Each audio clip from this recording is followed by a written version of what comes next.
السلام علیکم پیارے بچوں، ماہر اردو میں آپ سب کو خوش آمدید۔ آج کا ہمارا موضوع ہے حرف اور اس کی اقسام۔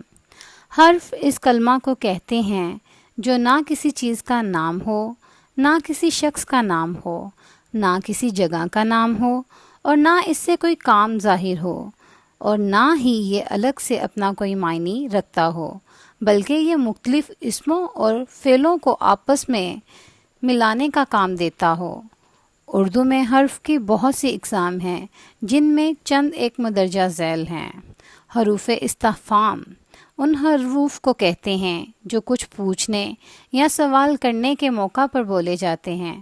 مثلا احمد تم کب بازار جاؤ گے؟ علی تم نے کیا کام ختم کر لیا ہے؟ اس جملے میں کب اور کیا حروف استفہام ہیں۔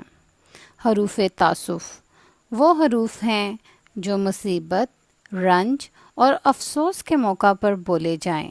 مثال کے طور پر ہائے میرے مجید تو کدھر ہے، افسوس پھر آنا نصیب نہ ہوگا۔ حروف ندا ایسے حروف جو کسی اسم کو پکارنے کے لیے استعمال ہوں، حروف ندا کہلاتے ہیں۔ جیسے ارے بھائی جب تک محنت نہیں کرو گے کامیاب نہیں ہو سکو گے۔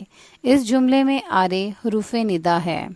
حروف فجائیہ تحسین یا انباسط یہ کسی اسم کی تعریف کے لیے بولے جاتے ہیں۔ مثلا شاباش تم کامیاب ہو گئے، سبحان اللہ کیسی خوبصورت گائے ہے۔ طلباء گھر سے ان 4 حروف کی مثالیں لکھ کر لے کر آئیں گے۔ حروف کی مثال الگ الگ کر کے لکھیں۔ شکریہ۔